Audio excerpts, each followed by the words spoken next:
ഹരേ കൃഷ്ണ.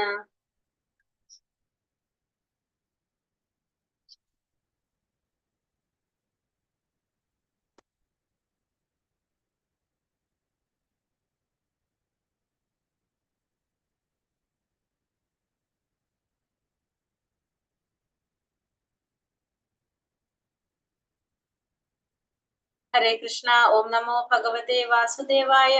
ഓം നമോ ഭഗവതേ വാസുദേവായ. ഓം നമോ ഭഗവതേ വാസുദേവായ. ഓം അജ്ഞാനതിമിരാന്ധസ്യ ജ്ഞാനാഞ്ജനാശലാകയാ ചക്ഷുരുന്മീലിതം യേന തസ്മൈ ശ്രീഗുരവേ നമഃ. നമോ വിഷ്ണുപാദായ കൃഷ്ണപ്രേഷ്ഠായ ഭൂതലേ ശ്രീമതേ ഭക്തിവേദാന്ത സ്വാമിനിതി നാമിനേ. നമസ്തേ സാരസ്വതേ ദേവേ ഗൗരവാണി പ്രചാരിണേ നിർവിശേഷ ശൂന്യവാദി പാശ്ചാത്യ ദേശധാരിണേ. ജയ ശ്രീ കൃഷ്ണ ചൈതന്യ പ്രഭു നിത്യാനന്ദ ശ്രീ അദ്വൈത ഗദാധര ശ്രീവാസാദി ഗൗരഭക്ത വൃന്ദ. ഹരേ കൃഷ്ണ കൃഷ്ണ കൃഷ്ണ ഹരേ ഹരേ, ഹരേ രാമ രാമ രാമ ഹരേ ഹരേ. ഹരേ കൃഷ്ണ. ശ്രീ ശ്രീ രാധാ ഗോവിന്ദ് ടെമ്പിൾ ഇസ്കോൺ ബാംഗ്ലൂരിന്റെ ഈശോപനിഷത്ത് ക്ലാസ്സിലേക്ക് എല്ലാവർക്കും സ്വാഗതം. എന്റെ വോയിസ് ബ്രേക്ക് ആവണ്ടെങ്കിൽ പറയണം കേട്ടോ, നല്ല മഴ ഇവിടെയാണ്. ഹരേ കൃഷ്ണ. ഹരേ കൃഷ്ണ. ഹരേ കൃഷ്ണ പ്രഭുജി. ഹരേ കൃഷ്ണ. പ്രണാമം, എല്ലാവർക്കും പ്രണാമം. അപ്പൊ നമ്മൾ ഇന്ന് 14ാമത്തെ മന്ത്രല്ലേ നമ്മളെ? ഹരേ കൃഷ്ണ. അപ്പൊ 12, 13, 14 അല്ലെ, 3 ഒരു ഗ്രൂപ്പാണ് നമ്മൾ പറഞ്ഞു. എന്തിന്റെ ബേസിലാണ് ആ ഗ്രൂപ്പ് വന്നിരിക്കുന്നത്? ആരാധനയുടെ ബേസില് ഗ്രൂപ്പ് ഉണ്ടാക്കിയിട്ടുള്ളത്. അപ്പൊ അതില് 12ാമത്തതിൽ നമ്മൾ എന്താ കണ്ടത്? ഫസ്റ്റ് എങ്ങനെയായിരുന്നു? ഭഗവാനെ ആരാധിക്കുന്നവരും ദേവന്മാരെ ആരാധിക്കുന്നവരും അല്ലെ, അങ്ങനെയല്ലെന്ന് പറഞ്ഞത്? വിദ്യ അവിദ്യ 12 പറയുന്നത് മാതാജി. 12ാമത്തെ നമ്മൾ ആരാധനയുടെ അടിസ്ഥാനത്തില് ദേവന്മാരെ ഉപാസിക്കുന്നവർ അജ്ഞതയുടെ ഇരുളടഞ്ഞ മേഖലകളിൽ എത്തിച്ചേരുന്നു. നിരാകാര നിരപേക്ഷതയെ ആരാധിക്കുന്നവർ അതിലും കനത്ത ഇരുട്ടിൽ പ്രവേശിക്കുന്നു പറഞ്ഞു അല്ലെ. അത് ഭഗവാന്റെ ബ്രഹ്മത്തെ ആരാധിക്കുന്നവര് കൂടുതൽ ഇരുട്ടിലേക്ക് പോകും, ദേവന്മാരെ ആരാധിക്കുന്നവരും ഇരുട്ടിലേക്ക് പോകുന്നു നമ്മള് കണ്ടു. അടുത്തതിലോ?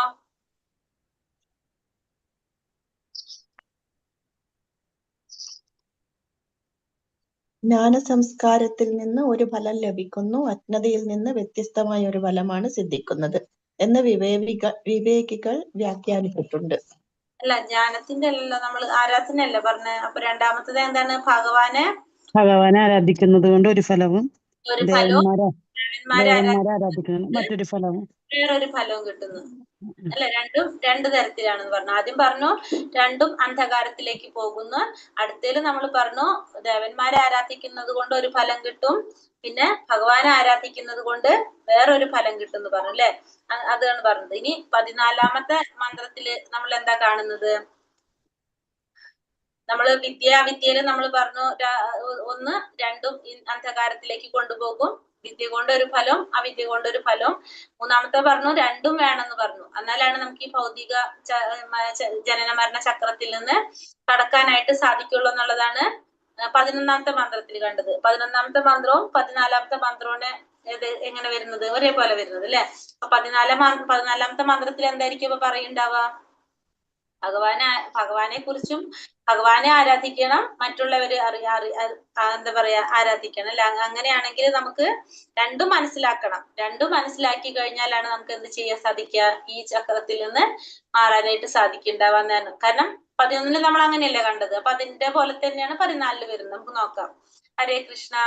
സംഭൂതിം ച വിനാശം ച യസ്തദ്വേദോ ഭയം സഹ വിനാശേന മൃത്യും തീർത്വാ സംഭൂത്യാമൃതമശ്നുതേ.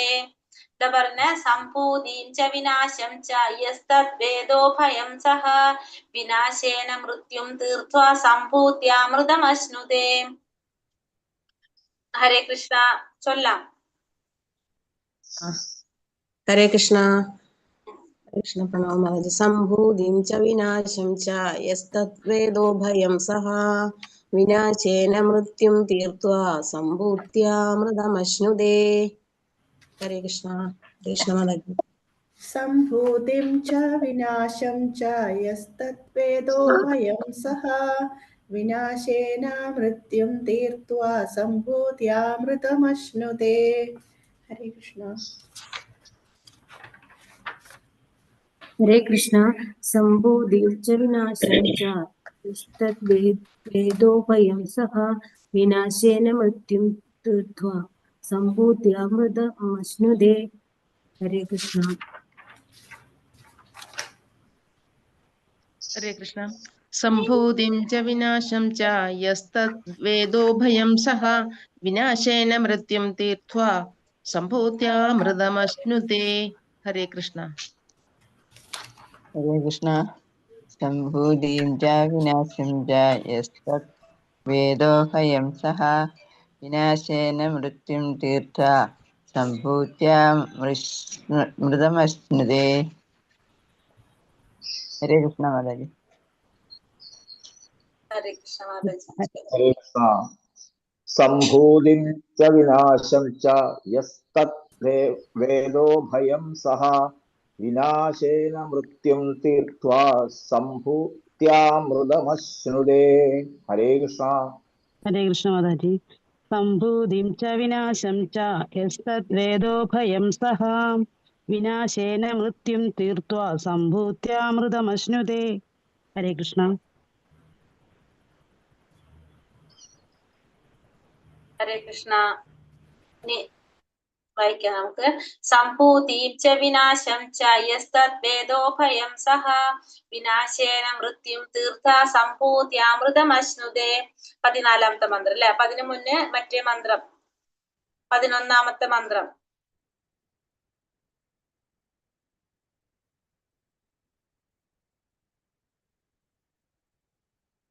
പതിനൊന്നാമത്തെ മന്ത്രം ഒന്ന് വായിക്കാവോ? വിദ്യാം ച യസ്തദ്വേദോഭയം സഹ അവിദ്യയാ മൃത്യും തീർത്ഥാ വിദ്യയാമൃതമശ്നുതേ. ഹരേ കൃഷ്ണ. അതെ, വിദ്യ അവിദ്യ എന്നാണ് പറഞ്ഞത് ഇവിടെ. സംഭൂതി പിന്നെന്താണ്? അസംഭൂതി അല്ലെ. സംഭൂതി തീർത്ഥ സംഭൂതി, അതാണ് ഇവിടെ പറഞ്ഞിരിക്കുന്നത്. അപ്പൊ ഇവിടെ നമുക്ക് നോക്കാം. സംഭൂതി അനശ്വരനായ പരമദിവ്യോത്തമ പുരുഷന്റെ അതീന്ദ്രിയ നാമമാണ് സംഭൂതി എന്ന് പറയുന്നത്. കേൾക്കുന്നുണ്ടല്ലോ അല്ലെ? മഴ ഇവിടെ നല്ല ക്ലിയർ ആണ് മാതാജി, പ്രശ്നമൊന്നുമില്ല. നാമം അത് അനശ്വരനായ പരമദിവ്യോത്തമ പുരുഷന്റെ അതീന്ദ്രിയ നാമം, രൂപം, ലീലകൾ, ഗുണങ്ങൾ, പരിച്ഛദങ്ങൾ, ധാമം തുടങ്ങിയതൊക്കെ നമുക്ക് എന്ത് പറയാം? സംഭൂതി എന്ന് പറയാം. ച വിനാശം, ദേവന്മാർ, മനുഷ്യർ, മൃഗങ്ങൾ എന്നിവയുടെ താൽക്കാലികമായ ഭൗതിക ആവിഷ്കാരങ്ങളാണ് ആവിഷ്കാരങ്ങൾ വിനാശം എന്ന് പറയുന്നത്.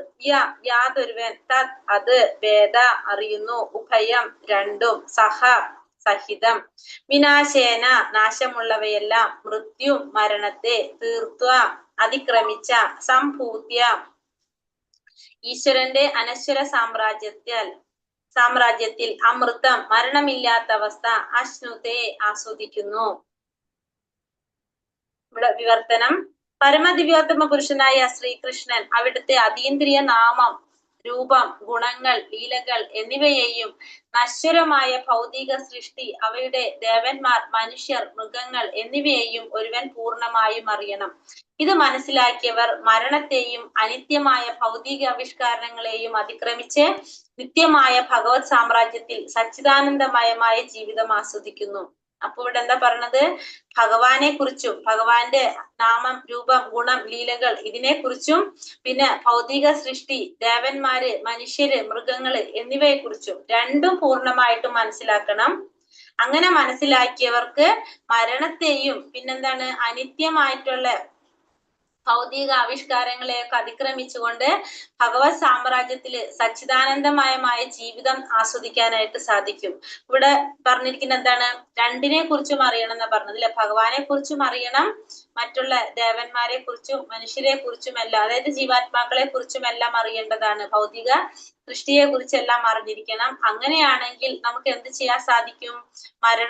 മനസ്സിലാക്കിയവർക്ക് മരണത്തെയും ഈ ഭൗതികമായിട്ടുള്ള ആവിഷ്കാരങ്ങളെല്ലാം അതിക്രമിച്ചുകൊണ്ട് ഭഗവത് സാമ്രാജ്യത്തിലെ സച്ചിദാനന്ദമയമായിട്ടുള്ള ഒരു ജീവിതം ആസ്വദിക്കാൻ സാധിക്കും എന്നാണ് 14ാമത്തെ മന്ത്രത്തില് പറയുന്നത്. അപ്പൊ 14ാമത്തെ മന്ത്രത്തിൽ എന്താ പറയുന്നത്? ഭഗവാനെ കുറിച്ച്, ഭഗവാന്റെ നാമം, രൂപം, ഗുണം, ലീലകൾ ഇതിനെ കുറിച്ചും അതേപോലെ തന്നെ ഈ ഭൗതിക പ്രപഞ്ചത്തെ കുറിച്ചും അതില് ഉള്ള ജീവാത്മാക്കളെ കുറിച്ച്, അതില് മനുഷ്യരും മൃഗങ്ങളും ദേവന്മാരും എല്ലാവരെ കുറിച്ചും പൂർണ്ണമായിട്ടും മനസ്സിലാക്കണം.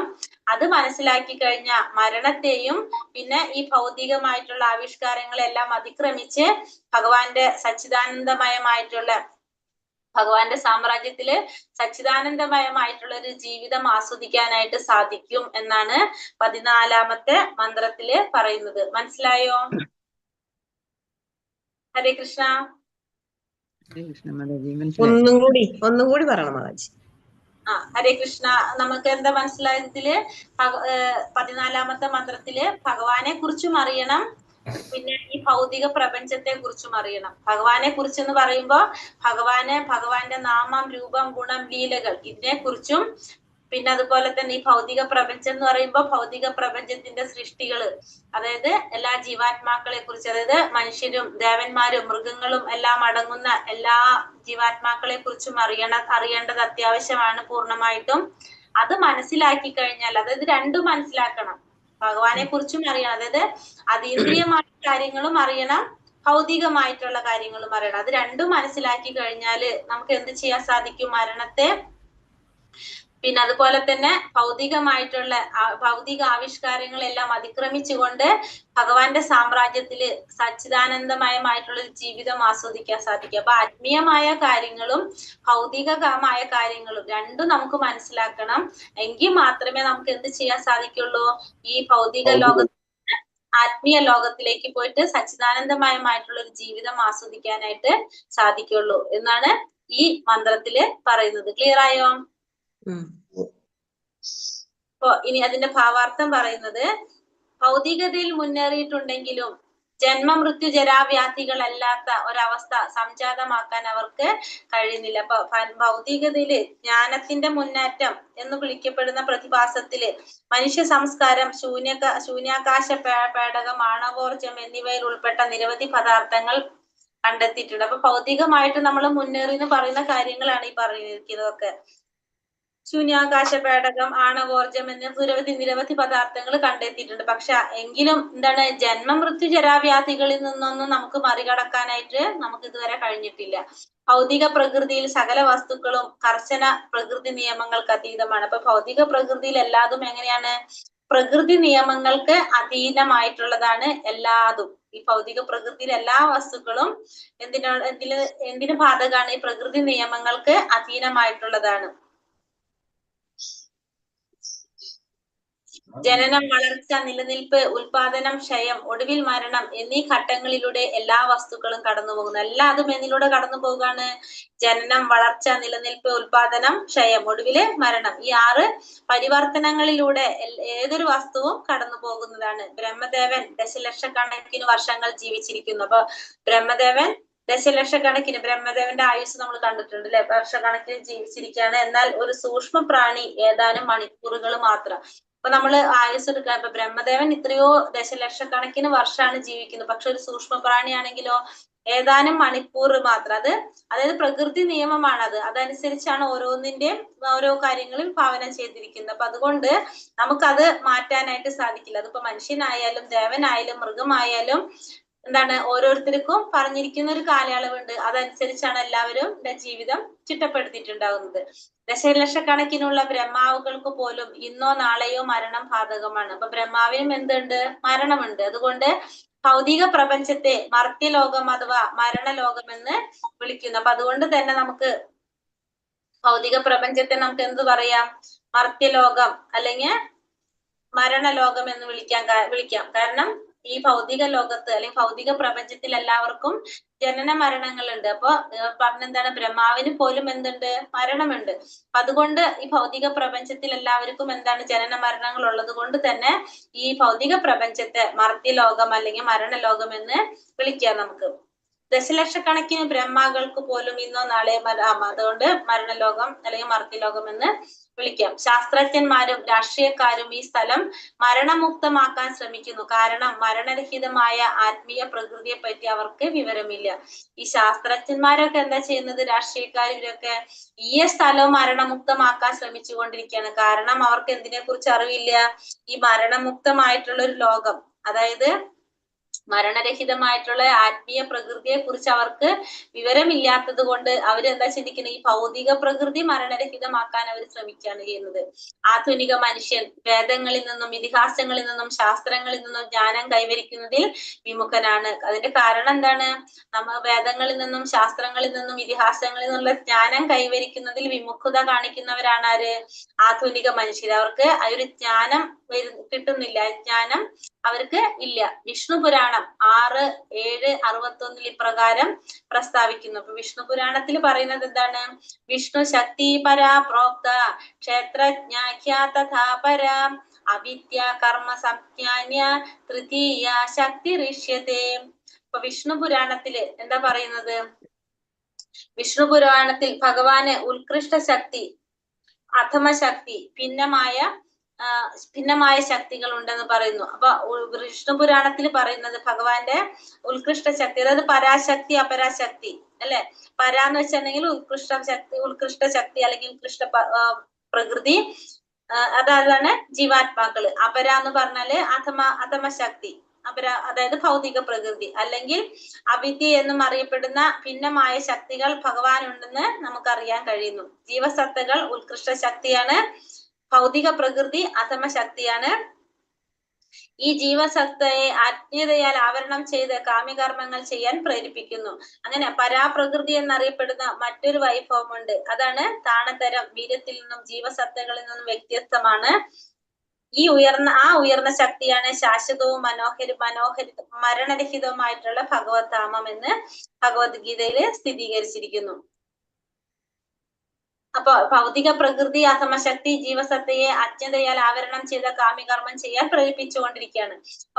വിഷ്ണു പുരാണത്തിൽ പറയാണ് ഭഗവാന്റെ ശക്തികളെ കുറിച്ച്. ഉത്കൃഷ്ട ശക്തിയുണ്ട്, അധമശക്തിയുണ്ട്, രണ്ട് ശക്തികളും ഭിന്നമായിട്ടുള്ള ശക്തികൾ ഉണ്ടെന്ന് പറയണം. ഈ ഭൗതിക പ്രകൃതി എന്താ ചെയ്തുകൊണ്ടിരിക്കുന്നത്, അധമശക്തി, അതായത് ജീവാത്മാവിനെ അജ്ഞതയാൽ ആവരണം ചെയ്ത് കാമ്യകർമ്മങ്ങൾ ചെയ്യാനായിട്ട് പ്രേരിപ്പിച്ചുകൊണ്ടിരിക്കുകയാണ്. എന്ത്, ഈ ഭൗതിക പ്രകൃതി ജീവാത്മാക്കളെ കർമ്മങ്ങൾ ചെയ്യാനായിട്ട് പ്രേരിപ്പിച്ചുകൊണ്ടിരിക്കുകയാണ്, കാമ്യകർമ്മങ്ങൾ ചെയ്യാനായിട്ട് പ്രേരിപ്പിച്ചുകൊണ്ടിരിക്കുകയാണ്. അപ്പൊ വിഷ്ണു പുരാണത്തില് എന്താ പറയുന്നത്, വിഷ്ണു പുരാണത്തിൽ 6:7-61 പറയുന്നത് വിഷ്ണു ശക്തി പരാപ്രോക്ത ക്ഷേത്രജ്ഞാഖ്യാ തഥാ പര അവിദ്യ കർമ്മ സംജന്യ തൃതീയ ശക്തി ഋഷ്യതേ എന്നാ പറയുന്നത്. അപ്പൊ വിഷ്ണു പുരാണത്തിൽ പറയുന്നത് ഭഗവാന്റെ ശക്തികളെ കുറിച്ച് അല്ലെ, പരാപ്രകൃതിയും അപരാപ്രകൃതിയും രണ്ടെണ്ണം പറയുന്ന. ഇത് രണ്ട് ശക്തികളുണ്ട്. ഇതില് ജീവാത്മാക്കൾ ഉത്കൃഷ്ട ശക്തിയാണ്, ഭൗതിക പ്രകൃതി അധമ ശക്തിയാണ്. ഈ ഭൗതിക പ്രകൃതി എന്താ ചെയ്യുന്നത്, ഈ ശക്തിയാണ് ഭഗവാന്റെ പരാപ്രകൃതിയെ ഉത്കൃഷ്ട ശക്തിയെ കാമ്യകർമ്മങ്ങൾ ചെയ്യാനായിട്ട് പ്രേരിപ്പിച്ചുകൊണ്ടിരിക്കുന്നു എന്നാണ് ഇതില് പറയുന്നത്. ഇനി പരാപ്രകൃതി എന്ന ഉയർന്ന ശക്തി ശാശ്വതവും മരണരഹിതവുമായ ഭഗവത്ധാമം. ഇപ്പൊ പരാപ്രകൃതി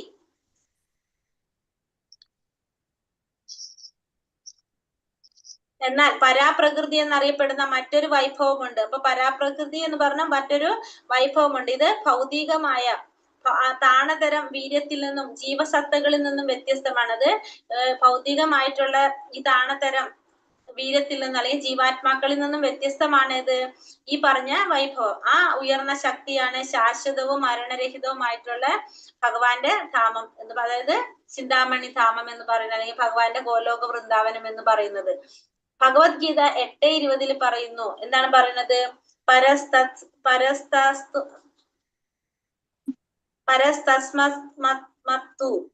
എന്ത് തെറ്റുണ്ട് അവിടെ, പരസ്തസ്മത്തു മത്തു ഭാവോന്യോ വ്യക്ത ഓക്കെ.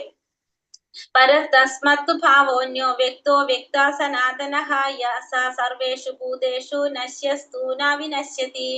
ഊർധ്വലോകങ്ങൾ, മധ്യലോകങ്ങൾ, അധോലോകങ്ങൾ തുടങ്ങി സൂര്യൻ, ചന്ദ്രൻ, ശുക്രൻ എന്നീ ഉൾപ്പെടുന്ന ഗ്രഹങ്ങൾ പ്രപഞ്ചത്തിലുടനീളം വ്യാപിച്ചു കിടക്കുന്നു. അപ്പോ 8ാമത്തെ അധ്യായം 20ാമത്തെ ശ്ലോകത്തിൽ പറയുന്നതാണ് ഊർധ്വലോകം, മധ്യലോകം, അധോലോകം അങ്ങനെ തുടങ്ങി സൂര്യൻ, ചന്ദ്രൻ, ശുക്രൻ എന്നിവ ഉൾപ്പെടെ എല്ലാം ഉൾപ്പെടുന്ന എന്താണ് ഈ ഗ്രഹങ്ങളും പ്രപഞ്ചത്തിൽ ഉടനീളം വ്യാപിച്ചു കിടക്കുന്നു.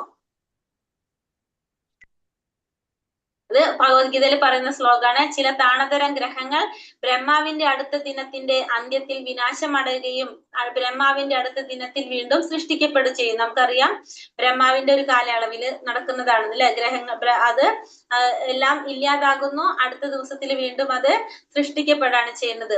ബ്രഹ്മാവിന്റെ ജീവിത കാലത്തിൽ മാത്രമാണ് ഗ്രഹങ്ങൾ നിലനിൽക്കുന്നത്.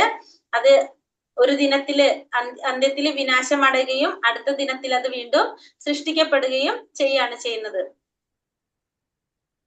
സത്യ, ത്രേത, ദ്വാപര, കലി തുടങ്ങിയ ഭൂമിയിലെ ചതുർയുഗങ്ങളുടെ കാലയളവ് 12,000 വർഷമാണ്. അതിനെ 1000 കൊണ്ട് ഗുണിക്കുമ്പോൾ ബ്രഹ്മാവിന്റെ ഒരു പകലായി. അതുപോലെ തന്നെയാണ് ബ്രഹ്മാവിന്റെ ഒരു രാത്രിയും വരുന്നത്. അപ്പോ ഇവിടെ പറയുന്നത് എന്താണെന്ന് വെച്ചിട്ടുണ്ടെങ്കിൽ 1000 ഉന്നത ഗ്രഹങ്ങളിലെ സമവ്യവസ്ഥ അനുസരിച്ച് ചതുർയുഗങ്ങള് സത്യ, ത്രേതായുഗം, കലിയുഗം, ദ്വാപരയുഗം ഇത് ഈ 4 യുഗങ്ങള് അതിന്റെ കാലയളവ് പറയുന്നതാണ്. ചതുർയുഗങ്ങളുടെ കാലയളവ് 12 വർഷമാണ് കാലയളവ്. അതിനെ നമ്മൾ 1000 കൊണ്ട് ഗുണിക്കുമ്പോ ബ്രഹ്മാവിന്റെ ഒരു പകല് 1000 ചതുർയുഗങ്ങളാണ് ബ്രഹ്മാവിന്റെ ഒരു പകല്.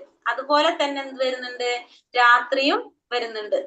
ബ്രഹ്മാവിന്റെ ഒരു പകല് എന്ന് പറയുന്നത് 1000 ചതുർയുഗങ്ങൾ. അതുകൊണ്ടാണ് 1000 കൊണ്ട് ഗുണിക്കുമ്പോ ബ്രഹ്മാവിന്റെ ഒരു പകല് കിട്ടും. അതേപോലെ തന്നെ രാത്രിയും കിട്ടും. ബ്രഹ്മാവിന്റെ ജീവിതാന്ത്യത്തിൽ പ്രപഞ്ചാവിഷ്കാരം മുഴുവനും വിനാശമടയുന്നു. അപ്പോ ബ്രഹ്മാവിന്റെ ജീവിതാന്ത്യത്തിൽ നമ്മൾ പറഞ്ഞു, ബ്രഹ്മാവിന്റെ ഒരു ദിനത്തില് തന്നെ ജീവിതത്തിന്റെ ജീവിതാന്ത്യത്തില് ബ്രഹ്മാവിന്റെ കാലയളവ് അവസാനിക്കുമ്പോൾ എന്താണ്, ഈ പ്രപഞ്ചം മുഴുവനും നാശമടയാണ് ചെയ്യുന്നത്. വീണ്ടും പിന്നെ അത് സൃഷ്ടി വരികയാണ് ചെയ്യുന്നത്. അങ്ങനെ ബ്രഹ്മാവിന്റെ ആയുസ് എന്ന് പറയുന്നത് നമ്മൾ അറിയാലോ, വലിയൊരു സംഖ്യയാണ്. അപ്പൊ അത്രയും സമയം കഴിയുമ്പോൾ ഈ പ്രപഞ്ചം മുഴുവൻ ഇല്ലാതാകും. അത് കഴിഞ്ഞിട്ട് വീണ്ടും ഈ പ്രപഞ്ചം സൃഷ്ടിക്കപ്പെടുകയാണ് ചെയ്യുന്നത്. ഉയർന്ന ലോകമായ സൂര്യനിലും ചന്ദ്രനിലും മറ്റും കഴിയുന്ന ജീവജാലങ്ങളും അതുപോലെ ഭൂമിയിൽ മർത്യലോകത്തിൽ കഴിയുന്നവരും അധോലോകങ്ങളിൽ കഴിയുന്നവരുമെല്ലാം ബ്രഹ്മാവിന്റെ രാത്രി സമയത്ത് പ്രളയജലത്തിൽ ആഴ്ന്നു പോകുന്നു. അപ്പൊ ഈ ഉയർന്ന ലോകമായിട്ടുള്ള സൂര്യനിലും ചന്ദ്രനിലും മറ്റും കഴിയുന്ന ജീവജാലം, അതായത് ഭൗതിക ലോകം മുഴുവനും എല്ലാം വരുന്നല്ലോ അതില്. അപ്പൊ എല്ലാത്തിനും എന്ത് സംഭവിക്കാണ്, ഈ പ്രളയത്തില് എല്ലാതും രാത്രിയാണ് പ്രളയം സംഭവിക്കുന്നത്. ബ്രഹ്മാവിന്റെ പകല് കഴിഞ്ഞ് രാത്രി. അപ്പൊ ഇത് സമയം കഴിയുമ്പോ രാത്രി സമയത്ത് ഈ പ്രളയത്തില് എല്ലാതും ഇല്ലാതാകും. പിന്നെ രാവിലെ വരുമ്പോ പകലാകുമ്പോ പിന്നെ വീണ്ടും അത് എന്താണ് പറയാ, വീണ്ടും ആവിർഭവിക്കുകയാണ് ചെയ്യുന്നത്, പ്രത്യക്ഷപ്പെടാണ് ചെയ്യുന്നത്. അപ്പൊ അതില് എല്ലാം പോകുന്നുണ്ട്. ഭൗതിക ലോകം മുഴുവനും ഇല്ലാതാകാണ് ചെയ്യുന്നത്. ആധ്യാത്മികമായി അവയുടെ നിലനിൽപ്പ് തുടരുന്നുവെങ്കിലും ഈ കാലയളവിൽ ഒരു ജീവിവർഗമോ ജീവജാലങ്ങളോ പ്രത്യക്ഷപ്പെടുന്നില്ല. ഈ അപ്രകടിത കാലത്തെ അവ്യക്തം എന്ന് വിളിക്കുന്നു. അപ്പൊ ഈ കാലയളവില് പ്രളയത്തില് എല്ലാതും ഇല്ലാതാകണം. അപ്പൊ ആധ്യാത്മികമായിട്ട് അവയുടെ നിലനിൽപ്പ് തുടരുന്നുവെങ്കിലും അപ്പൊ ബ്രഹ്മാവിന്റെ ഒരു ആയുസ് കഴിയുമ്പോ ഇതെല്ലാതും ഇല്ലാതാകാണ്. പക്ഷെ എന്താണ് പറയുന്നത്, ആധ്യാത്മികമായിട്ട് പക്ഷെ അതെന്തുണ്ട്, അതിന് നിലനിൽപ്പുണ്ട്. നമ്മൾക്ക് കാഴ്ചയിൽ എന്ത് വരുന്നില്ല, അത് കാണുന്നില്ല, പ്രകടമാകുന്നില്ല. അതുകൊണ്ട് അതിനെ നമുക്ക് എന്ത് പറയാം, അപ്രകടിത കാലത്തെ അവ്യക്തം എന്ന് വിളിക്കാം. അത് പ്രകടമാകാത്തത് കൊണ്ട് അതിനെ നമുക്ക് എന്ത് പറയാം, അപ്രകടിത കാലമായിട്ട് അതിനെ പറയാം. അതിനെ അവ്യക്തം എന്ന് വിളിക്കാനായിട്ട് സാധിക്കും. അതായത് ആ ഒരു കാലയളവ് നമുക്ക് പ്രകടമാകുന്നില്ല, അതുകൊണ്ട് അതിന് അപ്രകടിതം അഥവാ അവ്യക്തം എന്ന് പറയാനായിട്ട് സാധിക്കും. അപ്പൊ അത് ആത്മീയമായിട്ട് നിലനിൽക്കുന്നുണ്ട്, പക്ഷെ നമുക്കത് പ്രകടമാകുന്നില്ല എന്ന് മാത്രം. എന്നാൽ ബ്രഹ്മാവിന്റെ ജീവിതാന്ത്യത്തിൽ എല്ലാ പ്രപഞ്ച സർഗങ്ങളും നാശമടയുന്ന മറ്റൊരു അവ്യക്ത അവസ്ഥയുണ്ട്. അപ്പൊ ഈ ഫസ്റ്റത്തെ ഇത് വരുന്നത്, അപ്പൊ ബ്രഹ്മാവിന്റെ ഒരു ദിവസം അവസാനിക്കുമ്പോഴും ബ്രഹ്മാവിന്റെ ആയുസ് അവസാനിപ്പിക്കുമ്പോൾ രണ്ട് തരത്തിലും രണ്ട് സമയത്തും എന്തുണ്ട്? പ്രളയം നടക്കുന്നുണ്ട്. ഒന്ന് സാധാരണ ചെറിയ പ്രളയം, മറ്റേത് മഹാപ്രളയം നടക്കുക. രണ്ട് തരത്തിൽ പ്രളയം പറയുന്നു. ഒന്ന് സാധാരണ ഒരു പ്രളയം പറയുന്നു, പിന്നെ മഹാപ്രളയം പറയും. മഹാപ്രളയം പറയുമ്പോൾ എല്ലാതും വാഷപ്പ്, എല്ലാതും ഇല്ലാതാകും. മറ്റേ പ്രളയത്തിൽ എന്താ പറയുന്നത്? ജീവിതാന്ത്യത്തില് എല്ലാ പ്രപഞ്ച സർഗങ്ങളും നാശമടയുന്ന ഒരു അവ്യക്ത വ്യവസ്ഥ. ബ്രഹ്മാവിന്റെ ജീവിതത്തിന്റെ അവസാനത്തില് എല്ലാതും ഇല്ലാതാകാണ് ചെയ്യുന്നത്. മറ്റേത് പറയുന്നത് ബ്രഹ്മാവിന്റെ രാത്രി സമയത്ത്, അതായത് ഓരോ ദിനത്തിലും ഓരോ ദിവസത്തിലാണ്, രണ്ട് തമ്മിൽ വ്യത്യാസമുണ്ട് അവിടെ. ഒന്ന് ബ്രഹ്മാവിന്റെ ദിനത്തിൽ സംഭവിക്കുന്ന പ്രളയം, അത് ചെറിയ പ്രളയമാണ് പറയുന്നത്. അതിലെന്താണ്? അതിലെല്ലാം പോകുന്നില്ല. പക്ഷെ അപ്പൊ പോകാത്തത് നമുക്ക് എന്താണ് പറഞ്ഞത്? അവിടെ പ്രകടമാകുന്നില്ല നമുക്കത്. നമുക്ക് പ്രത്യക്ഷത്തിൽ കാണുന്നില്ല, പക്ഷെ അതെന്താണ്? അവിടെ ആത്മീയമായിട്ട് അത് അവിടെ ഉണ്ട്. അതുകൊണ്ടാണ് അതിനെ അവ്യക്തം എന്ന് വിളിക്കുന്നത്. പക്ഷെ ജീവിതാവസാനത്തില് ബ്രഹ്മാവിന്റെ വരുമ്പോ എന്താണ്? അതെല്ലാതും പോകുന്നുണ്ട്, നാശമടയുന്നുണ്ട്. ബ്രഹ്മാവിന്റെ രാത്രിയിലാണ് ഈ പറഞ്ഞത്, അതോ ദിനത്തിലാണോ? അവിടെ ഒരു കൺഫ്യൂഷൻ. ദിനത്തിലല്ല, രാത്രിയിലാണ് പ്രളയം സംഭവിക്കുന്നത്. ദിനം വരുമ്പോ വീണ്ടും വരും, രാത്രി ആവുമ്പോ പ്രളയം സംഭവിക്കും. നമ്മൾ ഭഗവത്ഗീതയിൽ പറഞ്ഞില്ലേ അത്. ഇപ്പൊ രാത്രി ആവുമ്പോ എല്ലാതും ഇല്ലാതാകും. പിന്നെ നേരം വെളുത്ത് വരുമ്പോ പിന്നെ നമ്മൾ എല്ലാം കാണുന്നു. അങ്ങനെയാണ് സംഭവിക്കുന്നത്. എന്നാൽ ഈ രണ്ട് അവ്യക്ത അവസ്ഥകൾക്ക് അതീതമായ മറ്റൊരു അപ്രകടിത അവസ്ഥ, ആധ്യാത്മിക പ്രകൃതി ഉണ്ട്. ഈ ആധ്യാത്മിക ഗ്രഹങ്ങൾ ശാശ്വതമായി നിലകൊള്ളുന്നു. അപ്പോ ഈ രണ്ടിനും ഇടയില് ഈ രണ്ട് അപ്രകടിതമായിട്ടുള്ള അവസ്ഥകൾക്ക് അതീതമായിട്ടുള്ളൊരു അവസ്ഥയുണ്ട്. അത് ആണ് ആധ്യാത്മിക പ്രകൃതി. അത് എന്താണ്? ശാശ്വതമായിട്ട് നിലകൊള്ളുന്നതാണ് ഈ പറഞ്ഞത്. ഈ രണ്ടിന്റെ ഇടയിൽ വരുന്നത് പറയാം നമുക്ക്. ഈ രണ്ടിന്റെ വ്യവസ്ഥകൾക്ക് അതീതമായിട്ടുള്ളത്, ഈ മഹാപ്രളയത്തിനും സാധാ പ്രളയത്തിന്റെ ഇടയിൽ വരുന്നത്, ആ ആധ്യാത്മിക ഗ്രഹങ്ങള് ശാശ്വതമായിട്ട് നിലകൊള്ളുന്നതാണ്. വിവിധ ബ്രഹ്മാക്കളുടെ അധികാര പരിധിയിലുള്ള ഭൗതിക പ്രപഞ്ചങ്ങളെല്ലാം ഭഗവത് വിഭൂതിയുടെ 1/4 ഭാഗം മാത്രമാണ്. ഏകപാത് വിഭൂതി എന്ന് പറയാം. ഇപ്പൊ പലതരത്തില് ബ്രഹ്മാക്കൾ പലതരത്തിലുണ്ട്. ഓരോ പ്രപഞ്ചത്തിലും ബ്രഹ്മാക്കളുണ്ട്. നമ്മൾ ഈ ഭൗതിക പ്രപഞ്ചത്തില് ഇവിടെയുണ്ട്. അതേപോലെ തന്നെ ഓരോ യുഗത്തിലും ബ്രഹ്മാക്കളുണ്ട്, ഓരോ പ്രപഞ്ചത്തിലും. അങ്ങനെ അതിങ്ങനെ നടന്നുകൊണ്ടിരിക്കുകയാണ്. അപ്പൊ ഇവിടെ എന്താ പറയുന്നത്?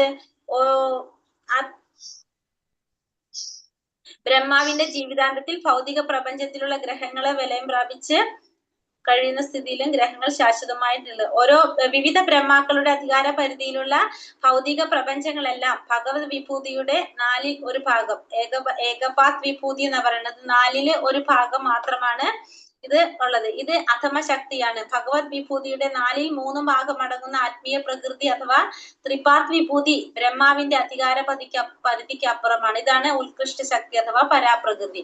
അപ്പൊ നമ്മളൊരു വലിയൊരു വട്ടപൂജ്യം പറഞ്ഞു കഴിഞ്ഞാല് അതിനെ 4 ആക്കിയിട്ട് എടുത്തു കഴിഞ്ഞാൽ അതിന്റെ 3 ഭാഗം എന്താണ്? ആത്മീയമായിട്ടുള്ളതാണ്. ഭൗതിക പ്രകൃതി എന്ന് പറയുന്നത് ചെറിയൊരു ഭാഗം മാത്രമേ ഉള്ളൂ. 4/1 ഭാഗം മാത്രമേ എന്ത് വരുന്നുള്ളൂ? ഭൗതിക പ്രകൃതി വരുന്നുള്ളൂ. ബാക്കി 3 ഭാഗവും ആത്മീയമായിട്ടുള്ള ആത്മീയ പ്രകൃതി അല്ലെങ്കിൽ ആത്മീയ പ്രകൃതിയാണ് വരുന്നത്. അപ്പൊ നമ്മൾ പറഞ്ഞത് ആധ്യാത്മിക ലോകങ്ങളാണ് 3 ഭാഗം വരുന്നത്. ഈ ഒരു ഭാഗം മാത്രമേ ഭൗതിക ലോകം വരുന്നുള്ളൂ.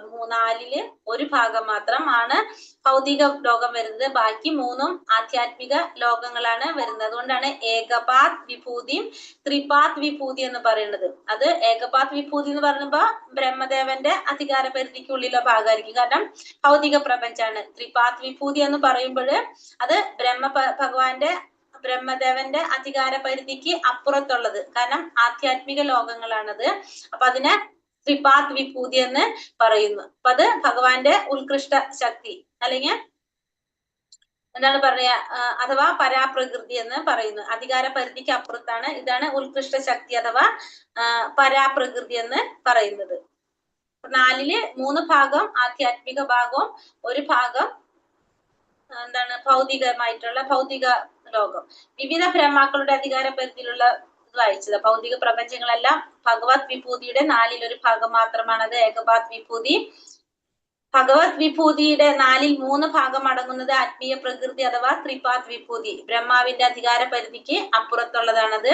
അതാണ് നമ്മൾ ഈ പറഞ്ഞ ആധ്യാത്മിക ലോകം. ആധ്യാത്മിക പ്രകൃതിയിൽ അധിവസിക്കുന്നത് പരമദിവ്യോത്തമ പുരുഷനായ ഭഗവാൻ കൃഷ്ണൻ. അപ്പൊ ആധ്യാത്മിക പ്രകൃതിയുടെ പ്രകൃതി ബ്രഹ്മദേവന്റെ പരിധിക്ക് അപ്പുറത്താണെന്ന് പറഞ്ഞു. അത് അവിടെ വസിക്കുന്നത് ആരാണ്? ഭഗവാൻ കൃഷ്ണനാണ്. ഭഗവത്ഗീതയിൽ 8:22 ഉറപ്പിച്ചു പറയുന്നത് പോലെ അവിടത്തെ സമീപിക്കണമെങ്കിൽ കലർപ്പില്ലാത്ത ഭക്തിയുടെ സേവനം കൊണ്ടല്ലാതെ ജ്ഞാനം, യോഗം, കർമ്മം എന്നിവയാൽ സാധ്യമല്ല. അപ്പൊ ഭഗവാനെ പ്രാപിക്കണമെങ്കിൽ, ഭഗവാനെ സമീപിക്കണമെങ്കിൽ നമുക്ക് എന്ത് വേണം? ഭക്തിയുടെ സേവനത്തിലൂടെ മാത്രമേ ഭഗവാനെ പ്രാപിക്കാനായിട്ട് സാധിക്കുള്ളൂ എന്നുള്ളത് ഭഗവത്ഗീതയിൽ ഉറപ്പിച്ച് പറയുന്നുണ്ട്. കാമ്യകർമ്മങ്ങൾ ചെയ്യുന്നവർ സൂര്യൻ, ചന്ദ്രൻ എന്നിവർ ഉൾപ്പെടുന്ന സ്വർഗലോകങ്ങളിലേക്ക്, ഗ്രഹങ്ങളിലേക്ക് ഉയർത്തപ്പെടും. കാമ്യകർമ്മങ്ങളൊക്കെ ചെയ്തു കഴിഞ്ഞാൽ നമ്മള് മറ്റുള്ള ദേവന്മാരെ ആരാധിക്കുമ്പോ അവരുടെ ലോകത്തിലേക്കാണ് നമ്മൾ പോകുന്നത്. മാതാജി കുറച്ച് സ്ലോ ആ, ഭയങ്കര സ്പീഡ് പോകുന്നുണ്ടെന്ന് തോന്നുന്നു. ആ വിഭൂതി, വിഭൂതി എന്ന് പറഞ്ഞ അവിടെ എന്താണ്? ഭസ്മം എന്നുള്ള അർത്ഥമാണോ അതിന്? വിഭൂതി ഭസ്മല്ല മാതാജി. വിഭൂതി നമ്മള് ഭഗവാന്റെ വിഭൂതി എന്ന് വെച്ചിട്ടുണ്ടെങ്കിൽ ഭഗവാന്റെ തന്നെ ശക്തികളാണ് അതൊക്കെ. നമ്മള് പഠിച്ചിട്ടില്ലേ വിഭൂതി യോഗം ഭഗവത്ഗീതയില്? അതാണ് വിഭൂതി. കാമ്യകർമ്മങ്ങൾ ചെയ്യുന്നവർ സൂര്യൻ, ചന്ദ്രൻ എന്നിവർ ഉൾപ്പെടുന്ന സ്വർഗലോക ഗ്രഹങ്ങളിലേക്ക് ഉയർത്തപ്പെടും. അപ്പൊ നമുക്കറിയാം ഭഗവാൻ ആരാധിക്കുന്നവര് ഭഗവാന്റെ അടുത്തേക്ക് പോകും. മറ്റുള്ള ദേവി ദേവന്മാരെ ആരാധിക്കുന്നവരുടെ അവരുടെ ഗ്രഹങ്ങളിലേക്കാണ് ഉയർത്തപ്പെടുന്നത്. അപ്പോ കാമ്യകർമ്മങ്ങൾ ചെയ്യുന്നവർ അല്ലെങ്കിൽ ഭഗവാന്റെ ഏത് ദേവന്മാരെയാണ് ആരാധിക്കുന്നവര് അവരെന്ത് ചെയ്യാ? അവരൊക്കെ എന്താ സംഭവിക്കുന്നവര് അവരുടെ ലോകത്തിലേക്കാണ് പോകേണ്ടതായിട്ട് വരുന്നത്. ജ്ഞാനികളും യോഗികളും ഇതിനേക്കാൾ ഉത്കൃഷ്ട ലോകങ്ങളായ മഹർ ലോകം, തപോലോകം, ബ്രഹ്മലോകം എന്നിവകളിലേക്ക് ഉയർത്തപ്പെടുന്നു. അപ്പൊ നമ്മൾ ഏത് രീതിയിലാണോ നമ്മൾ ചെയ്യുന്നത്? ജ്ഞാനികള്, യോഗികള്, ഇതിനേക്കാൾ ഉത്കൃഷ്ടമായിട്ടുള്ള ലോകങ്ങൾ, അതായത് ഭൂമിക്ക് മുകളിലുള്ള ലോകങ്ങളൊക്കെ ശ്രേഷ്ഠ ലോകങ്ങളാണ്. സത്യലോകം, മഹർലോകം, തപോലോകം, ബ്രഹ്മലോകം, ഇതൊക്കെ നമുക്കറിയാം ശ്രേഷ്ഠ ലോകങ്ങളാണ്. അപ്പൊ അങ്ങോട്ടാണ് അവര് പോകുന്നത്. നമ്മള് എങ്ങനെയാണോ ആരെയാണോ നമ്മള് ആരാധിക്കുന്നത് അതിനനുസരിച്ച് നമ്മള് അത്തരത്തിലുള്ള ലോകങ്ങളിലേക്ക് പോകും. അതല്ലെങ്കിൽ നമ്മൾ താഴ്ന്ന ലോകങ്ങളിലേക്ക് പോകും. ദേവന്മാരെ ആരാധിക്കുന്നവര് ദേവന്മാരുടെ ലോകത്തിലേക്ക് പോകും, അല്ലെങ്കിൽ തപോലോകത്തിലേക്ക്, അല്ലെങ്കിൽ മഹർ ലോകത്തിലേക്ക്, അങ്ങനെ ഏത് ലോകത്തിലേക്കാണോ പോകുക. അപ്പൊ ജ്ഞാനികളും യോഗികളൊക്കെ ഉത്കൃഷ്ട ലോകങ്ങളിലേക്ക് പോകുന്നു എന്ന് പറയുന്നത്. അപ്പൊ ഓരോ ലോകങ്ങളിലേക്ക്, ഓരോ ആരാധനയ്ക്ക് അനുസരിച്ച് ഓരോ ലോകത്തിലേക്ക് ഓരോരുത്തർ ഉയർത്തപ്പെടും. അവർ ഭക്തിയുടെ സേവനത്തിൽ വീണ്ടും യോഗ്യത നേടിക്കഴിയുമ്പോൾ പ്രകാശമാനമായ ആത്മീയ വിഹായസിലോ ബ്രഹ്മജ്യോതി വൈകുണ്ഠ ലോകങ്ങളിലോ ഓരോ വ്യക്തിയുടെ യോഗ്യതയ്ക്കനുസരിച്ച് പ്രവേശിക്കാൻ അനുവദിക്കപ്പെടുന്നു. അപ്പോ ഭക്തിയുടെ സേവനം ചെയ്ത് യോഗ്യത നേടിക്കഴിയുമ്പോൾ അവർക്ക് എന്ത് സംഭവിക്കും? പ്രകാശമാനമായ ആത്മീയ വികാസം, അതായത് ബ്രഹ്മജ്യോതിയില് അല്ലെങ്കിൽ വൈകുണ്ഠ ലോകങ്ങളില്, അല്ലെങ്കിൽ ഓരോ വ്യക്തിയുടെ യോഗ്യതയ്ക്കനുസരിച്ച് പ്രവേശിക്കാൻ അനുവദിക്കപ്പെടുന്നു.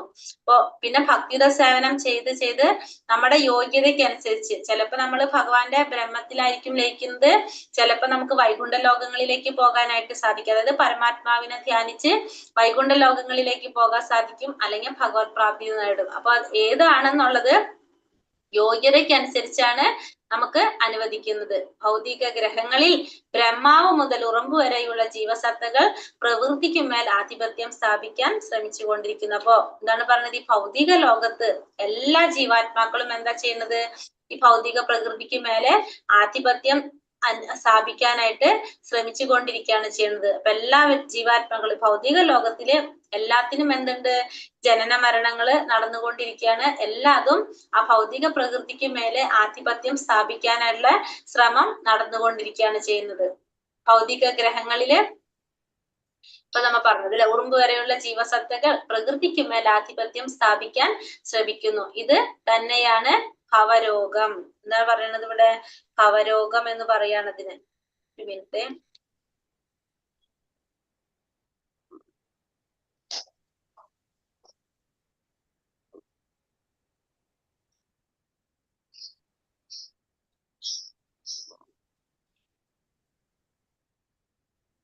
നിങ്ങളിൽ പുസ്തകം ഇല്ലാത്ത പാടാ, അല്ലെങ്കിൽ ഓരോരുത്തരെ കൊണ്ട് ഓരോ പാരഗ്രാഫ് വായിപ്പിക്കുമ്പോ നമുക്ക് അത് എവിടെയാന്ന് കറക്റ്റ് ആയിട്ട് മനസ്സിലാവും.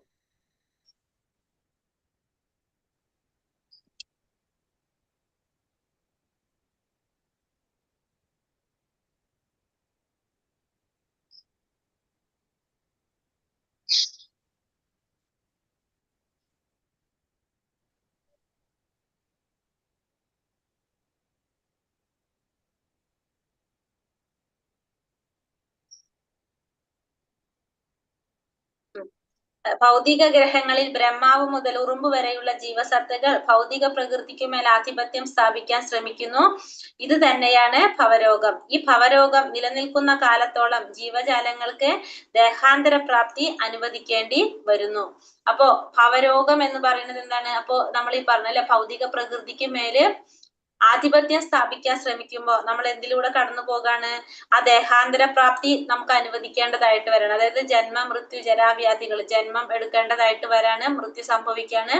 വീണ്ടും നമ്മൾ ചെയ്ത കർമ്മത്തിനനുസരിച്ച് നമ്മൾ നല്ല പുണ്യകർമ്മങ്ങൾ ചെയ്തിട്ടുണ്ടെങ്കിൽ അതനുഭവിച്ച് വീണ്ടും ഈ ഭൗതിക ലോകത്തിൽ ജന്മം എടുക്കും.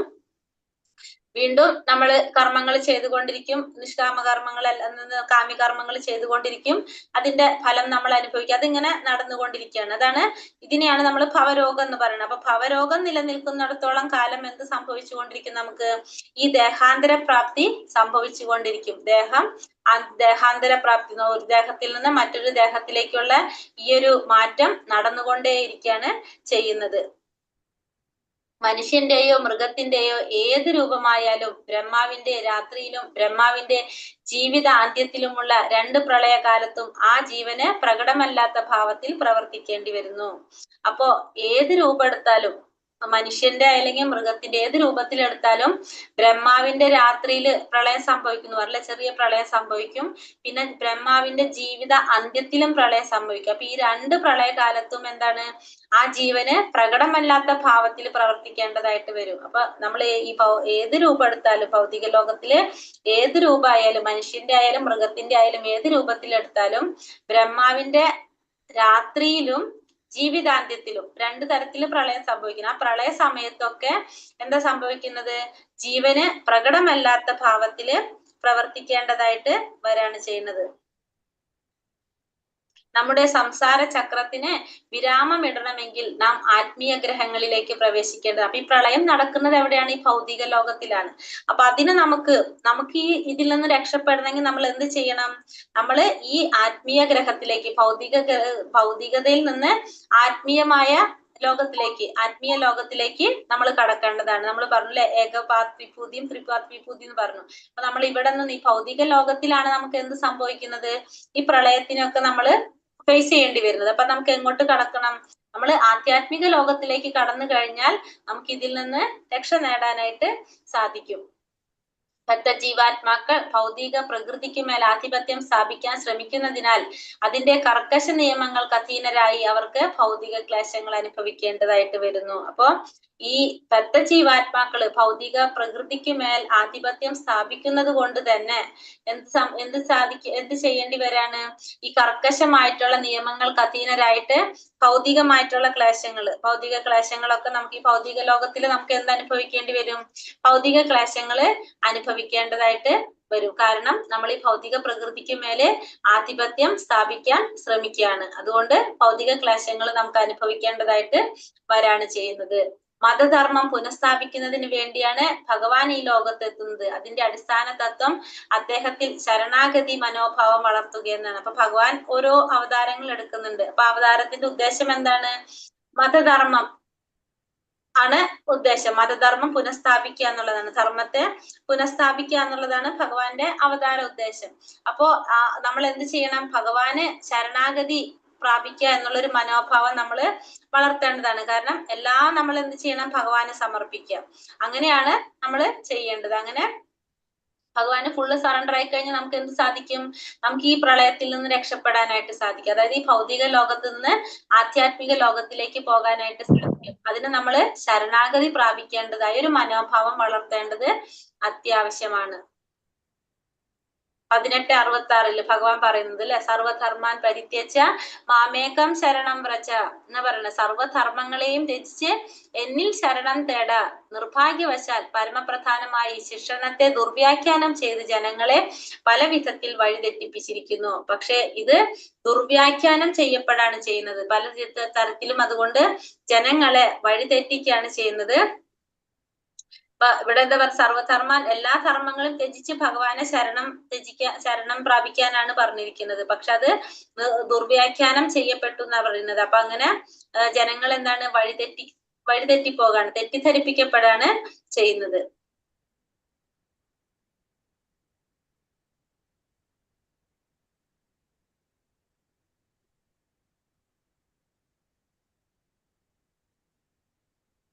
നിർഭാഗ്യവശാൽ പരമപ്രധാനമായ ഈ ശിക്ഷണത്തെ ദുർവ്യാഖ്യാനം ചെയ്ത് ജനങ്ങളെ പല വിധത്തിൽ വഴിതെറ്റിപ്പിച്ചിരിക്കുന്നു. ആശുപത്രികൾ ആരംഭിക്കാൻ ജനങ്ങൾ ഉദ്ബോധിപ്പിക്കപ്പെടുന്നു. ഭഗവത്ഗീത 7:14 വ്യക്തമായി സൂചിപ്പിക്കുന്നത് പോലെ ഈശ്വരാവബോധം ഉണർത്തിയാൽ മാത്രമേ ശക്തമായ പ്രപഞ്ച ശക്തിയെ ശാന്തമാക്കാൻ കഴിയൂ. അപ്പൊ നമുക്ക് വേണ്ടത് എന്താണ്?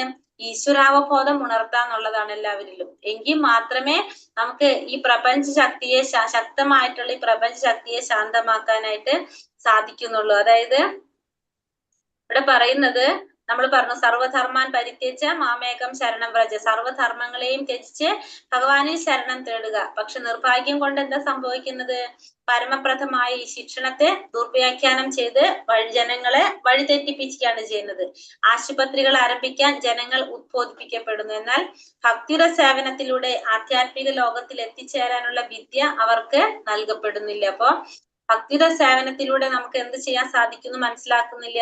ആധ്യാത്മിക ലോകത്തിലേക്ക് എത്തിച്ചേരാൻ സാധിക്കുന്നുള്ള ഒരു വിദ്യ നമുക്ക് നൽകുന്നില്ല. ജീവസത്തയ്ക്ക് ഒരു കാലത്തും യഥാർത്ഥ സന്തോഷം നൽകാൻ കഴിയാത്ത താൽക്കാലിക ആശ്വാസത്തിനുള്ള കർമ്മങ്ങളിൽ ഏർപ്പെടാനാണ് ജനങ്ങളെ ഉദ്ബോധിപ്പിക്കപ്പെടുന്നത്. അപ്പൊ ജനങ്ങളെ എന്താണ് പറഞ്ഞു കൊടുക്കുന്നത്? അവർക്ക് താൽക്കാലിക സന്തോഷത്തിനുള്ള വഴികൾ മാത്രമാണ് പറഞ്ഞു കൊടുക്കുന്നത്. പെർമനന്റ് ആയിട്ടുള്ള ഒരു സൊല്യൂഷൻ അവർക്ക് പറഞ്ഞു കൊടുക്കുന്നില്ല. കാരണം ആധ്യാത്മിക ലോകത്തിലേക്ക് കടക്കേണ്ട വഴി എന്താണെന്നുള്ളത് പറഞ്ഞു കൊടുക്കുന്നില്ല. അപ്പോ അതുകൊണ്ടാണ് നമുക്ക് എന്ത് വേണ്ടത്? ഈശ്വരാവബോധം ഉണർത്തേണ്ടത് അത്യാവശ്യമാണ്. എങ്കിൽ മാത്രമേ നമുക്ക് ശാന്തരാകാൻ, ഈ പ്രപഞ്ച ശക്തിയെ ശാന്തമാക്കാനായിട്ട് കഴിയുള്ളൂ എന്ന് നമുക്ക് പറയാണ് ഇവിടെ. താൽക്കാലികമായ ഭൗതിക ആവിർഭാവങ്ങളെ മാത്രം മനസ്സിലാക്കിയ ഒരാൾക്ക് സംരക്ഷിക്കാനായിട്ട് സാധിക്കില്ല. അപ്പൊ താൽക്കാലികമായിട്ടുള്ള ഭൗതികമായിട്ടുള്ള ആവിർഭാവങ്ങളെ മാത്രം മനസ്സിലാക്കിയിട്ട് ഒരാൾക്ക് തന്നെ സംരക്ഷിക്കാനായിട്ട് കഴിയില്ല. കാരണം എന്താണ്? പ്രകൃതിയുടെ ഗതിയിൽ ഓരോ നിമിഷവും എന്ത് സംഭവിക്കാണ്? വിനാശം സംഭവിച്ചുകൊണ്ടിരിക്കുകയാണ്. ആശുപത്രികൾ തുറന്നത് കൊണ്ട് പ്രളയബാധയിൽ നിന്ന് രക്ഷപ്പെടുകയില്ല. സനാതനവും ആനന്ദപൂർണവുമായ ജീവിതത്തെ കുറിച്ച് പൂർണ്ണ ജ്ഞാനത്തിലൂടെ മാത്രമേ രക്ഷപ്പെടാൻ കഴിയുള്ളൂ. അപ്പോ ഈ പറഞ്ഞ രീതിയിലല്ലേ നമുക്ക് ആശുപത്രികൾ തുറന്നുകൊണ്ടൊന്നും നമുക്ക് എന്തൊന്നും സാധിക്കില്ല.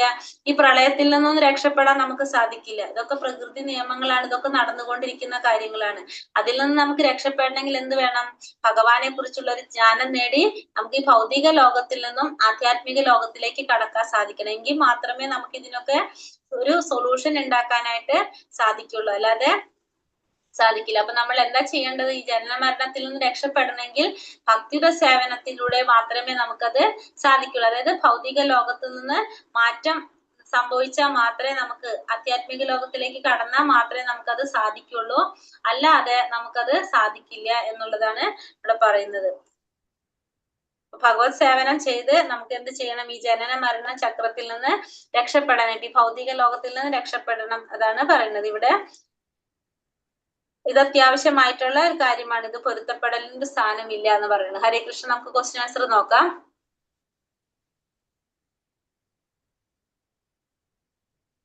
ഒന്നാമത്തത് 14ാമത്തെ മന്ത്രത്തിൽ എന്താ പറയുന്നത്? ഹരേ കൃഷ്ണ. പരമദിവ്യോത്തമ പുരുഷനായ ഭഗവാന്റെ നാമം, രൂപം, ഗുണങ്ങൾ എന്നിവയും അശ്വരമായ ഭൗതിക സൃഷ്ടി എന്നിവയെ പൂർണ്ണമായി അറിയേണ്ടത് അത്യാവശ്യമാണ്. ഇത് മനസ്സിലാക്കിയവർ മരണത്തെയും ഭൗതിക ആവിഷ്കാരങ്ങളെയും അതിക്രമിച്ച് ഭഗവത് സാമ്രാജ്യത്തിൽ സച്ചിദാനന്ദമയമായ ജീവിതം ആസ്വദിക്കും. ഭഗവാനെ കുറിച്ചും നാമം, രൂപം, ഗുണം, ലീലകൾ രൂപം, ഗുണം, ലീലകള്, അതായത് ഭഗവാനെ കുറിച്ചും അറിയണം, ഭൗതിക പ്രകൃതിയെ കുറിച്ചും അറിയണം. അതായത് ആധ്യാത്മിക ലോകത്തെ കുറിച്ചും ഭൗതിക ലോകങ്ങളെ കുറിച്ചും നമുക്ക് അറിയേണ്ടതാണ്. അപ്പൊ ഭഗവാനെ കുറിച്ച് എന്ന് പറയുമ്പോൾ ഭഗവാന്റെ നാമം, രൂപം, ഗുണം, ലീലകൾ ഇതിനെ കുറിച്ച് നമുക്ക് അറിയണം.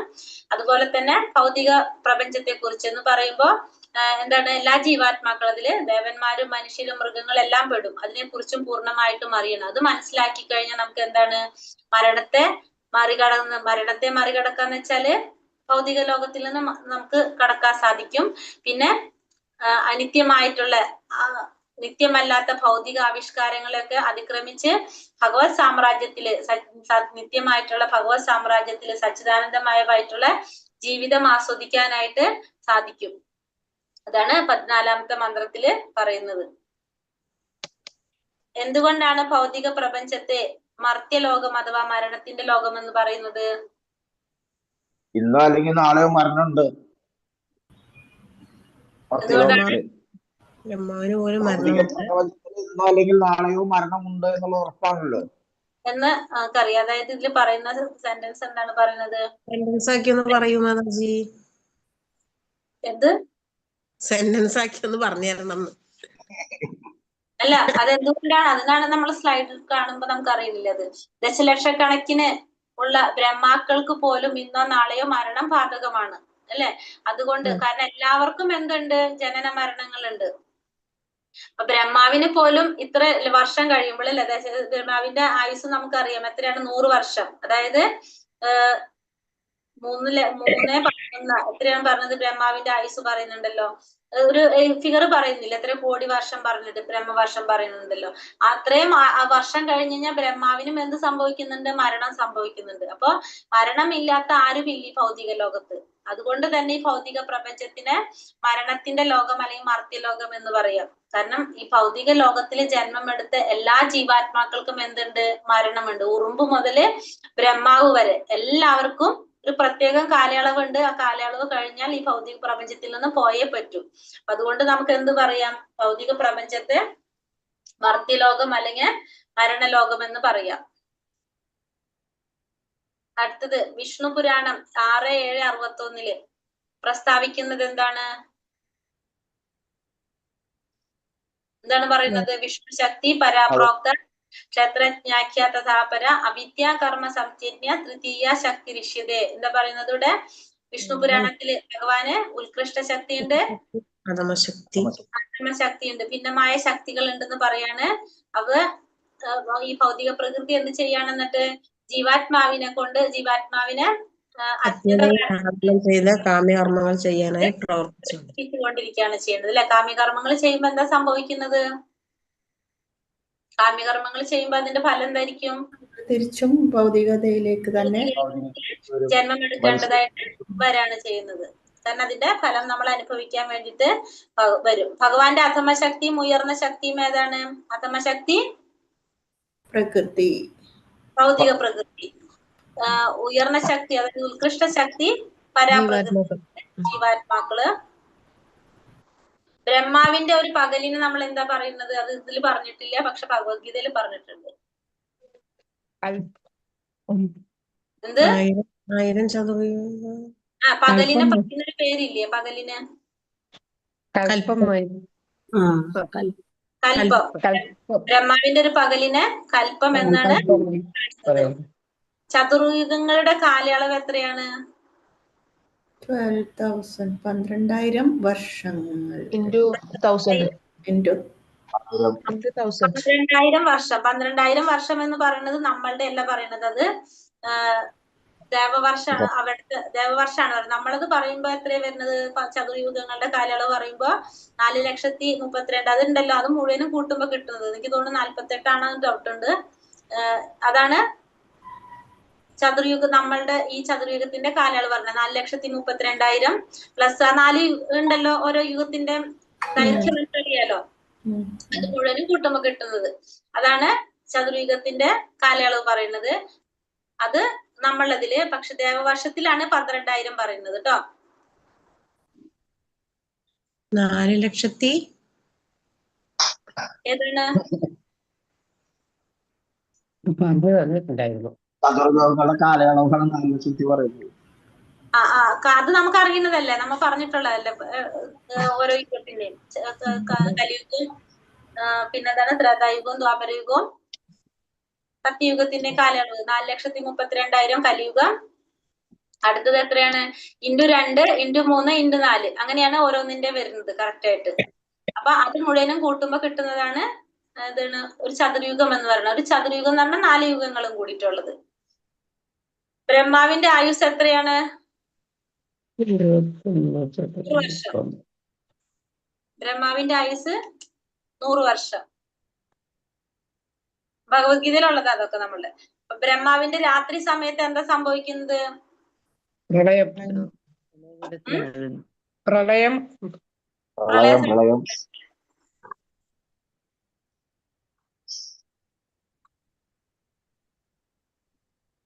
ബ്രഹ്മാവിന്റെ ജീവിതാന്ത്യത്തിൽ രാത്രിയും ബ്രഹ്മാവിന്റെ ആയുസ് 100 വർഷം എന്ന് പറയുന്നത് 100 വർഷം എന്ന് വെച്ചാൽ നമ്മളെ വർഷമല്ല. 100 വർഷം. Correct figure ഭഗവത്ഗീതയിലുണ്ട്. 3.11 കോടി വർഷം അങ്ങനെ എന്തോ പറഞ്ഞിട്ടാണ്. ട്രില്യൺ ഇയേഴ്സ് എന്തോ അങ്ങനെ എന്തോ നമ്പർ കൊടുത്തിട്ടുണ്ട് അത് നമ്മളെ 8ാമത്തെ അധ്യായത്തിലാണെന്ന് തോന്നുന്നത്. അത് കാൽക്കുലേറ്റ് ചെയ്തിട്ട് നമ്മൾ പറഞ്ഞിട്ടില്ലേ ആദ്യം? ആദ്യം നമ്മൾ കാൽക്കുലേറ്റ് ചെയ്തിരുന്നു, ബ്രഹ്മാവിന്റെ പക്ഷെ ഓർക്കുന്നില്ല. ബ്രഹ്മാവിന് എന്ത് സംഭവിക്കുന്നു എന്ന് പറയുമ്പോൾ നമ്മൾ എന്താ പറയാ അതിനെ? ബ്രഹ്മാവിന്റെ രാത്രി സമയത്ത് എന്താ സംഭവിക്കുന്നത്? പ്രളയജലത്തിലാണ്. ലോകത്തിൽ കഴിയുന്നവരെല്ലാരും പ്രളയജലത്തിലാണ്. ഈ ഭൗതിക ലോകം മുഴുവൻ എന്താ സംഭവിക്കുന്നത്? പ്രളയജലത്തില് ആഴ്ന്നു പോകുക. രാത്രി പ്രളയം സംഭവിക്കുന്നത്. പിന്നെ നേരം വെളുത്തു വരുമ്പോ വീണ്ടും എന്താണെല്ലാം വീണ്ടും വരാണ് ചെയ്യുന്നത്. അടുത്തത് എന്താണ്? അവ്യക്തം എന്ന് വിളിക്കുന്നത് എന്തിനെയാണ്?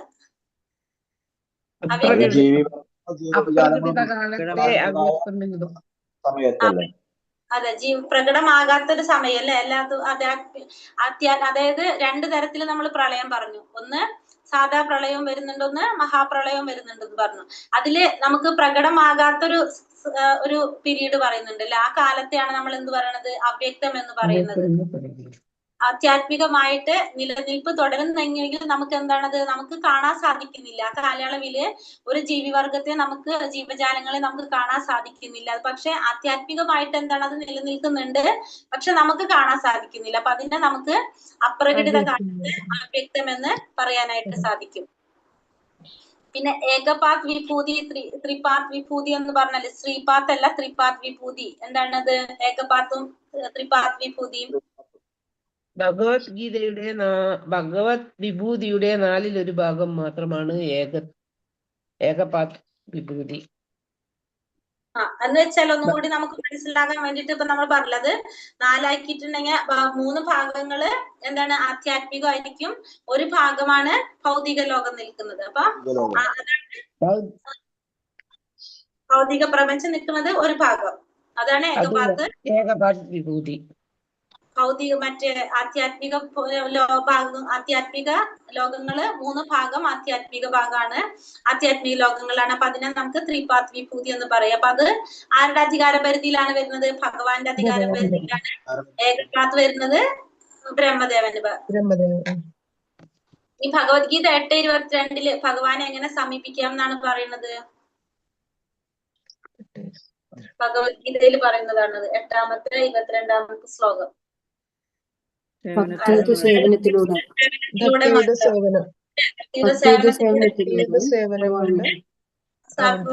ഭഗവാനെ സമീപിക്കാമെന്ന്. കാമ്യകർമ്മങ്ങൾ ചെയ്താലുള്ള അവസ്ഥ എന്താണ്? മറ്റു ലോകങ്ങളിലേക്ക് പോകുന്നു, ഭൗതിക ലോകത്തിലേക്ക് തിരിച്ചു വരുന്നു. കാമ്യകർമ്മങ്ങൾ ചെയ്താൽ വീണ്ടും നമ്മൾ എവിടേക്ക് തന്നെ വരേണ്ടി വരും? ഭൗതിക ലോകത്തിൽ അല്ലേ? നമ്മൾ ഈ ഭൗതിക ലോകത്തിൽ തന്നെ വീണ്ടും വന്ന് ജന്മം എടുക്കേണ്ടതായിട്ട് വരും. നമ്മൾ ചെയ്ത കർമ്മത്തിന്റെ ഫലങ്ങൾ, കാമ്യകർമ്മം എന്ന് വെച്ചാൽ ഫലം ആഗ്രഹിച്ചുകൊണ്ട് ചെയ്യുന്ന കർമ്മങ്ങളാണ്. അപ്പൊ ആ കർമ്മത്തിന്റെ ഫലം നമ്മൾ അനുഭവിക്കേണ്ടതായിട്ട് വരാണ് ചെയ്യുന്നത്. ജ്ഞാനികൾക്കും യോഗികൾക്കും എന്താണ് സംഭവിക്കുന്നത്? ഉത്കൃഷ്ടമായിട്ടുള്ള ലോകങ്ങളിലേക്ക് ഉയർത്തപ്പെടാണ് ചെയ്യുന്നത്. അവര് ഉത്കൃഷ്ടമായിട്ടുള്ള ലോകങ്ങളിലേക്ക് പോകും. കാമ്യകർമ്മങ്ങൾ ചെയ്യുന്നവര് ഇവിടേക്ക് വരും, വീണ്ടും ഈ ഭൂലോകത്തിലേക്ക് വരാണ് ചെയ്യുന്നത്. പിന്നെ എന്തുകൊണ്ടാണ് ഭക്താത്മാക്കൾക്ക് ഭൗതിക ക്ലേശങ്ങൾ അനുഭവിക്കേണ്ടി വരുന്നത്? നമ്മൾ ഫലം ഇച്ഛിച്ചുകൊണ്ടുള്ള കർമ്മങ്ങൾ കൊണ്ട്. ക്ലേശങ്ങൾ അനുഭവിക്കേണ്ടി വരുന്നത് അജ്ഞത കാരണമല്ലേ നിങ്ങൾ പറഞ്ഞിട്ടുള്ളത്? പ്രകൃതിയെ അധീനതയിൽ വരുത്താൻ ശ്രമിക്കുന്നത് കൊണ്ട്, ബ്രഹ്മാവ് മുതൽ ഉറുമ്പ് വരെ പ്രകൃതിയെ അധീനതയിൽ വരുത്താൻ ശ്രമിക്കുന്നത് കൊണ്ടാണ്, പ്രകൃതിക്കുമേൽ ആധിപത്യം സ്ഥാപിക്കാൻ ശ്രമിക്കുന്നത് കൊണ്ട്. ജീവാത്മാക്കൾ ഭൗതിക പ്രകൃതിക്ക് മേലെ ആധിപത്യം സ്ഥാപിക്കാൻ ശ്രമിക്കുന്നത് കൊണ്ട് നമുക്ക് എന്താണ് ക്ലേശങ്ങൾ അനുഭവിക്കേണ്ടതായിട്ട് വരാണ് ചെയ്യുന്നത്. മതധർമ്മങ്ങളുടെ എല്ലാം അടിസ്ഥാന തത്വം എന്താണ്? ഈശ്വരനെ, ഭഗവാനിൽ ശരണം പ്രാപിക്കുക, ശരണാഗതി, അതായത് ഭഗവാനെ പ്രാപിക്കുക, ശരണം പ്രാപിക്കുക എന്നുള്ള മനോഭാവം വളർത്തുക. എല്ലാത്തിലും നമ്മൾ അടിസ്ഥാനപരമായിട്ട് നമ്മൾ എന്താ ഉദ്ദേശിക്കുന്നത്? എല്ലാത്തിന്റെ ലക്ഷ്യം എന്താണ്? ഭഗവാനെ സാക്ഷാത്കരിക്കാനായിട്ട് ശ്രമിക്കുക, ഭഗവാന്റെ ശരണാഗതി